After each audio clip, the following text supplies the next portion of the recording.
Hello everyone, আমি প্রিয়াঙ্কা চলে আসলাম আরও একটা ভিডিও নিয়ে। তো আজকে কিন্তু আমি মা রায়ান মিলে কিন্তু টোটো করে যাচ্ছি ঘুরতে। আর সকাল সকাল স্নান করে কিন্তু বেরিয়ে পড়েছিলাম আমরা। আর বলো তো আমরা কোথায় এসেছি? আরে বাবা, আমি জানি তোমরা চেনো ওদের। আমি মাসির বাড়িতে এসেছি, তোমরা বুঝেই গেছো। তো যাই হোক, আজকে ছিল মাসির বাড়িতে ইনভাইট ছিল, তার জন্য তাড়াতাড়ি করে চলে এসেছিলাম।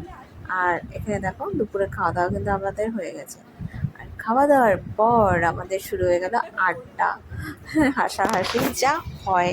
দুই বোন, মাসি, মানে আমরা দুই বোন আর মারা দুই বোন সব একসাথে হলে, আর তার মাঝখানে যদি আমার ছেলে থাকে তাহলে তো সোনায় সোহাগা। আর দেখো ঠুসে ঠুসে আমার মাকে মুড়ি খাওয়াচ্ছে। আর এইদিকে দেখো মা মানে কাউকে টিপ পড়তেও দেবে না। এতদিন হলো মা টিপ পড়লে মার কপাল থেকে খুলে নেয়।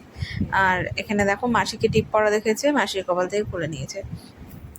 তারপর আমরা দুপুরে একটু রেস্ট টেস্ট নিয়ে সন্ধ্যায় কিন্তু আবার একটু গল্প আড্ডা দিতে বসে গেছি। আর ওখানে কিন্তু আমার ছেলে মাসির কাছে একটা বিস্কুট নিয়ে চলে এসছে। মানে এখন মাসি বিস্কুট দিয়েছে আর মাসির পেছনও ছাড়ে না। আর মাসি ওখানে চা করতে যাচ্ছে, কাজ করছে, আরও মাসির পেছন পিছে মানে পিছে পিছে ঘুরঘুর করে যাচ্ছে। মানে কোথায় জিনিসপত্র রাখছে, কোথায় কি রাখছে, হ্যাঁ, এই মিক্সারটা খোলার চেষ্টা করছে। আর একটু পরপর গিয়ে একটা করে বিস্কুট আনছে। মানে এই করে যাচ্ছে, গোটা ঘর এদিক ওদিক ঘুরেই যাচ্ছে। হ্যাঁ, আর ও কি বলবো, আর ফাঁকা ছিল মোটামুটি, তাই ঘুরে বেশ মজাও পাচ্ছিল। তারপর আমরা সন্ধ্যার চাটা খেয়ে নিলাম। আর এই চাটা কিন্তু মিস করা যাবে না, এটা একটা আলাদাই ব্যাপার। মানে সন্ধ্যাতে কিন্তু চা খেতেই হবে আমার। তারপর হঠাৎ আমরা গল্প করতে করতে মানে এতই হয়ে গেছিলাম যে ভাবছি যে ঠিক আছে, সেরকম কিছু হাত দেওয়ার নেই, ও খেলছে খেলুক।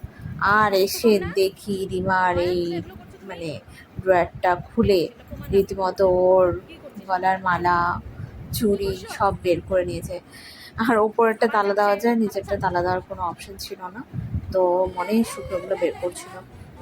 মানে ও চুপচাপ মানে কিছু একটা কাণ্ড করছে। আর তারপর রিমাও চলে এসছে। রিমা এসে আবার ওর সাথে একটু নাচানাচি শুরু করে দিয়েছিল। মাঝখানেও একটু টিউশন পড়াতে গিয়েছিল। তো তারপর আর কি, দেখো মিমিকে পেয়ে সে একদম রিল্যাক্সের চরম সীমায় পৌঁছে গেছে। মানে সেই গায়ের মধ্যে গড়াগড়ি খাচ্ছে, আরাম করছে। আরও একটু আর কি ওর সাথে খেলে নিচ্ছিল।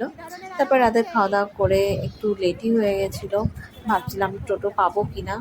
টোটো না পেলে রাতে থেকেই যেতে হতো।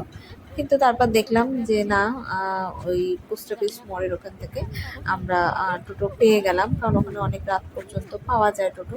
একটু হেঁটে ওই মোড়টা পর্যন্ত যেতে হয়েছে, কিন্তু কোনো ব্যাপার না, যাই হোক। তারপর আমরা টোটোতে উঠে টাটা দিয়ে চলে আসলাম বাড়ি।